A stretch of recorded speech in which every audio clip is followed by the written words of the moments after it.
we have been asked to find the position function.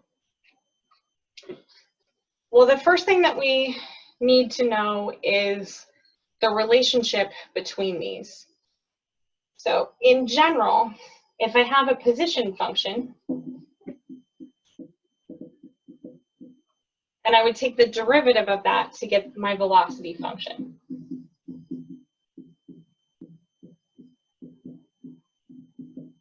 And then if I take the derivative of that velocity function, I would get the acceleration function.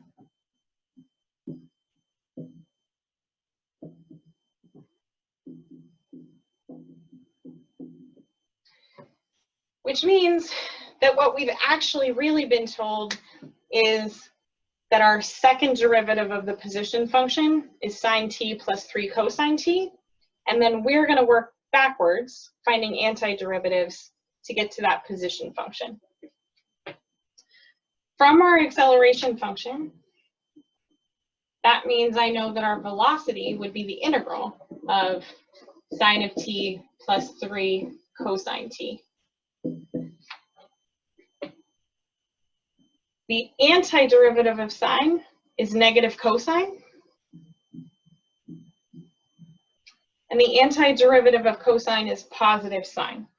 So that's going to make my velocity function negative cosine of t plus 3 sine of t plus a constant.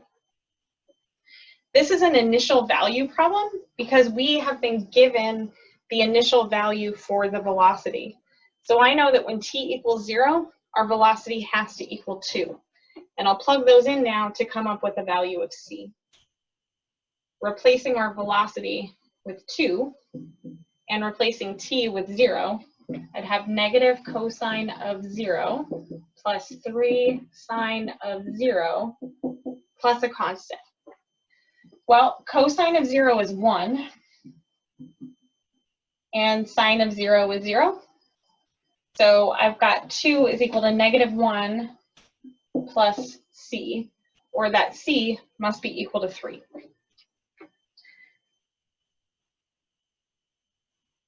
Going from our velocity function to get to our position function, I'm going to need just a little more space here.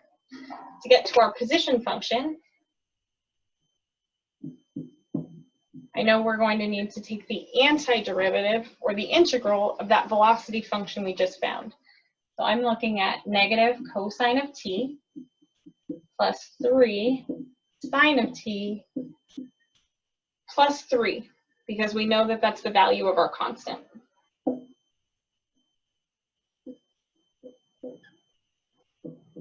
Looking at that antiderivative, the antiderivative of negative cosine of t would be negative sine of t. The antiderivative of sine of t would be negative cosine of t, so I'll have negative 3 cosine of t plus, when we integrate 3 with respect to t, we'll get 3t. And don't forget about another constant.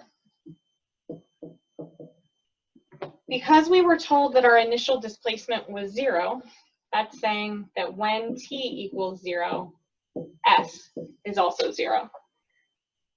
Well, 0 would have to be equal to negative sine of 0 minus 3 cosine of 0 plus 3 times 0 plus a constant. Sine of 0 again is 0. Cosine of 0 is 1. 3 times 0 is 0. And it looks like this constant would also be 3, which means my final answer that I would report